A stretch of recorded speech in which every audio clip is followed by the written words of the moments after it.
'n bemarkingsstrategie is 'n plan wat ontwerp is om produkte of dienste effektief te bevorder en te verkoop deur aan kliënte se behoeftes te voldoen en waarde te lewer.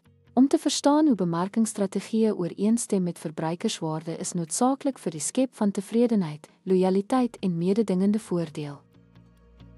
Verstaan verbruikerswaarde in bemarkingsstrategie, kliëntgesentreerde benadering. Doeltreffende bemarkingsstrategieë fokus op die begrip en aanspreek van verbruikersbehoeftes, voorkeure en pynpunte.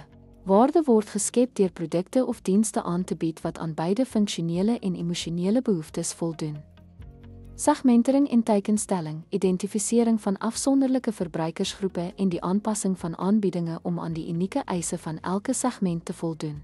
Verseker dat bemarkingspogings by die regte gehoor aanklank vind en waargenome waarde verhoog.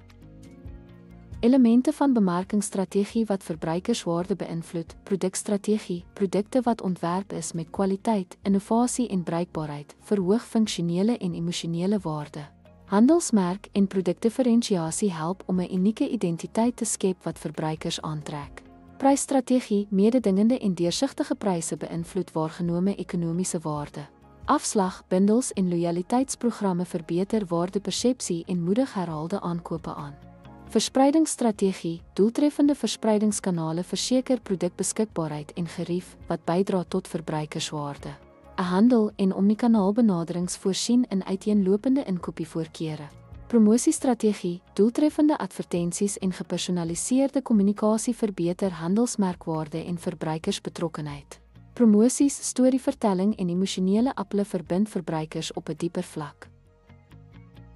Strategie in lyn bring met verbruikerswaarde, terugvoer en aanpasbaarheid. Suksesvolle strategieë behels die luister na verbruikers terugvoer en die aanpassing van aanbiedinge om aan veranderende behoeftes te voldoen. Tegnologie en innovasie, die insluiting van tegnologie soos data-analise en KI verbeter personalisering en versterk verbruikersverhoudings. Volhoubaarheid en etiek, die aanspreek van verbruikersbekommernisse oor volhoubaarheid en etiese praktyke verhoog vertroue en langtermynwaarde. 'n Goed ontwerpte bemarkingsstrategie verhoog verbruikerswaarde deur produk, prys, verspreiding en promosie in lyn te bring met verbruikersbehoeftes en voorkeure. Deur te fokus op die lewering van waarde, kan besighede lojaliteit bevorder, handelsmerk ekwiteit bou en volhoubare groei bereik.